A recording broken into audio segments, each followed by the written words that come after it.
Give two people the exact same setback. Watch closely, and you'll notice something strange. One of them treats it as proof of who they are. The other treats it as information about what they haven't learned yet. Same failure. Two completely different meanings attached to it. A psychologist spent decades studying that exact split, and what she found didn't just explain individual behavior. It explained why some people spend a lifetime avoiding challenge, and others spend a lifetime seeking it out. That psychologist is Dweck, and the book is Mindset: The New Psychology of Success. Dweck's research began with a simple, almost accidental observation while studying how people respond to failure. Some people, faced with a difficult problem, collapsed emotionally and gave up. Others, faced with the identical problem, seemed to light up, treating the difficulty itself as interesting rather than threatening. The difference wasn't intelligence.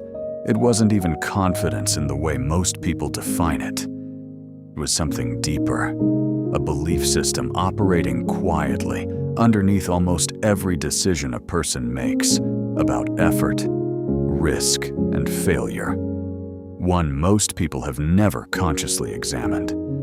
Dweck calls this belief system a mindset, and she splits it into two broad categories. The fixed mindset holds that qualities like intelligence, talent, and ability are essentially static traits, fixed at birth or early in life, that you either have or don't have. The growth mindset holds the opposite, that these same qualities can be developed over time through effort, strategy, and persistence. This isn't a minor difference in optimism. It's a difference in what a person believes is actually possible for themselves, and that belief shapes almost everything that follows from it. The clearest place this shows up is in how each mindset interprets failure itself. In a fixed mindset, failure isn't just a setback. It's evidence, direct and damning, about your fundamental worth. If ability is fixed, then failing at something means you've discovered a limit on who you actually are. And that discovery feels like it has to be defended, against, hidden, or avoided altogether. In a growth mindset, failure carries a completely different meaning. It's simply information about where you currently stand, not a verdict on where you're capable of ending up. The same event, identical on the outside, produces two entirely different internal experiences because the belief filtering it is different. This distinction explains a pattern Dweck found repeatedly in her research, one that looks paradoxical at first. People with a fixed mindset often avoid challenges specifically because they're capable, not despite it. If your identity depends on being seen as talented, then taking on a genuinely difficult task creates real risk, the risk of being exposed as less talented than you and others believed. A person operating from this mindset frequently chooses the safer, easier path, not from laziness, but from a rational calculation, given their underlying belief that failure at something hard is simply too costly to risk. Someone with a growth mindset, holding the opposite belief, doesn't experience that same risk in the same way. If ability can be built rather than merely revealed, then a hard task isn't a threat. It's an opportunity, and struggling with it doesn't damage your identity, because your identity was never staked on already being good at it in the first place. Dweck traces this divergence back to something surprisingly specific, the kind of praise a person receives, especially early in life, and especially around effort versus ability.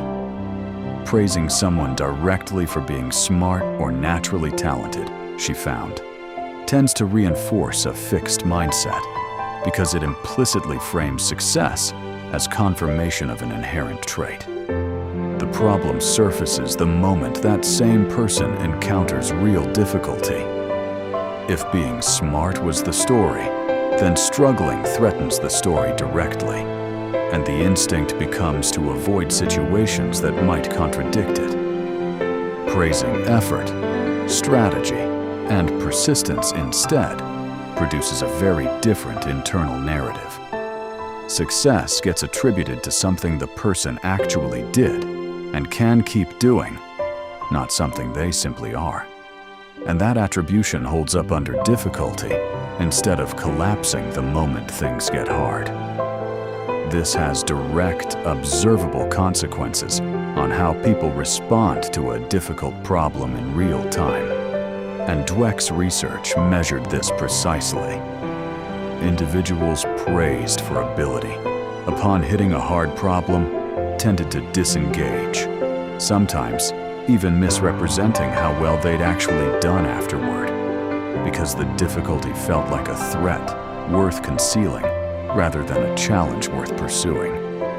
Individuals praised for effort, faced with the same hard problem, tended to stay engaged longer, try more strategies, and report actually enjoying the difficulty more, because the struggle itself was consistent with, rather than contradictory to, the story they'd been given about why they succeed.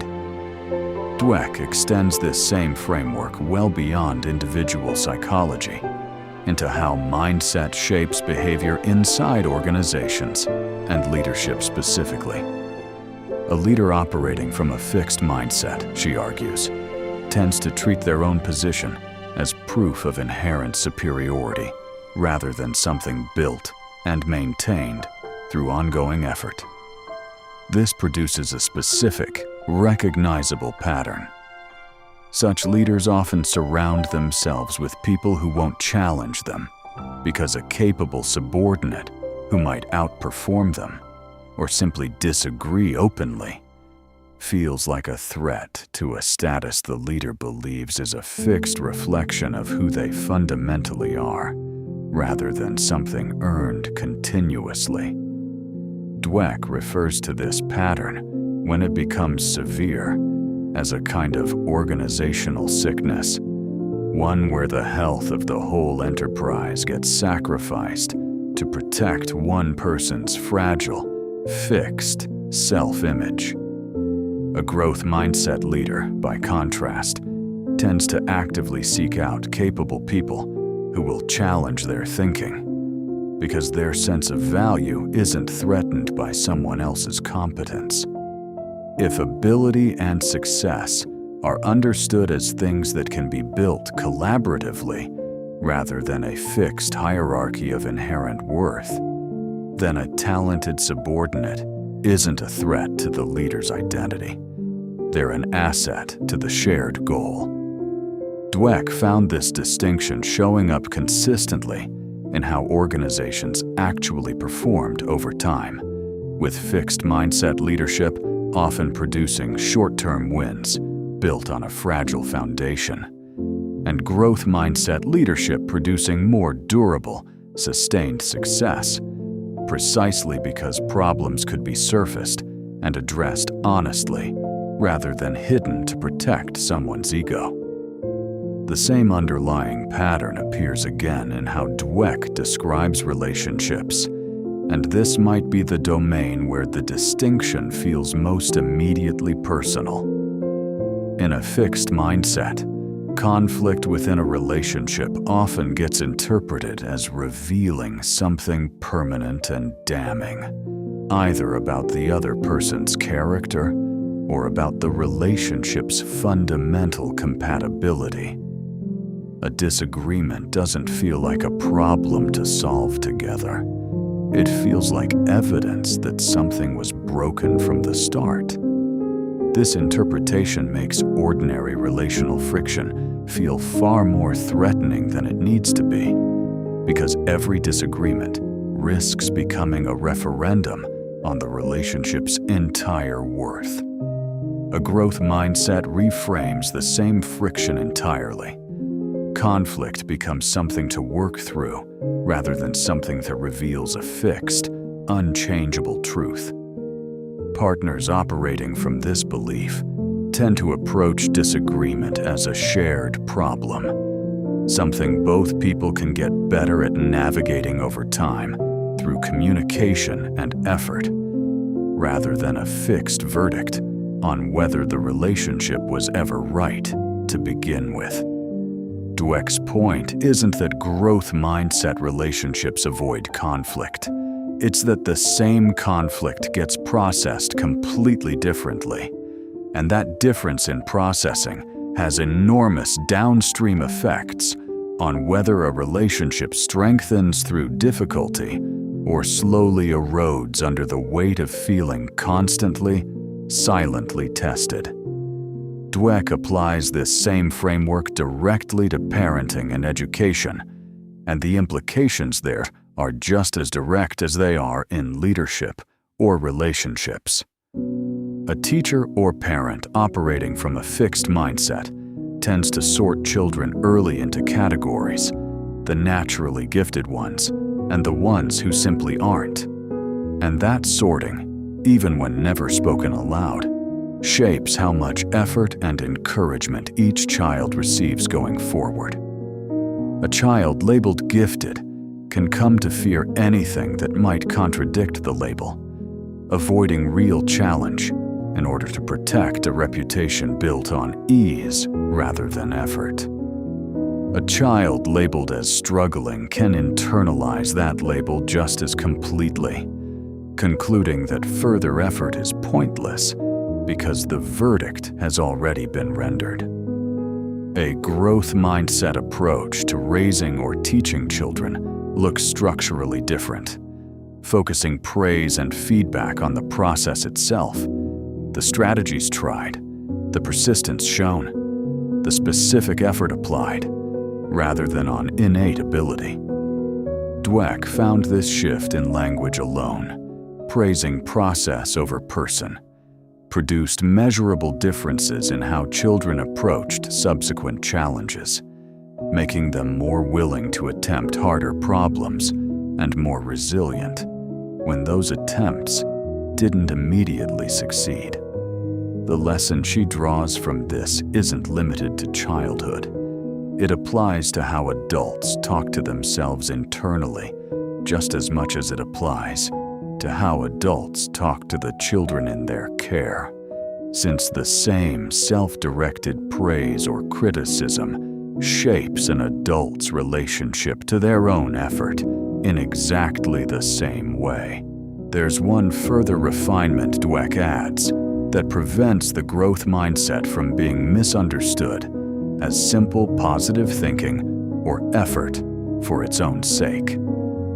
A growth mindset isn't the belief that trying hard alone guarantees success, and mistaking it for that produces what she describes as a kind of false version of the concept, where effort gets treated as automatically virtuous, regardless of whether it's actually working. Genuine growth mindset thinking includes a willingness to change strategy when the current approach isn't producing results, to seek out feedback honestly, and to adjust course based on that feedback, rather than simply grinding harder at a method that has already proven ineffective. Effort matters enormously in Dweck's framework, but only as one part of a larger process that also requires honest self-assessment and a genuine openness to doing things differently when the evidence calls for it. Perhaps the most important claim in the entire book, though, is the one that gives the research its practical weight. Mindset itself is not fixed.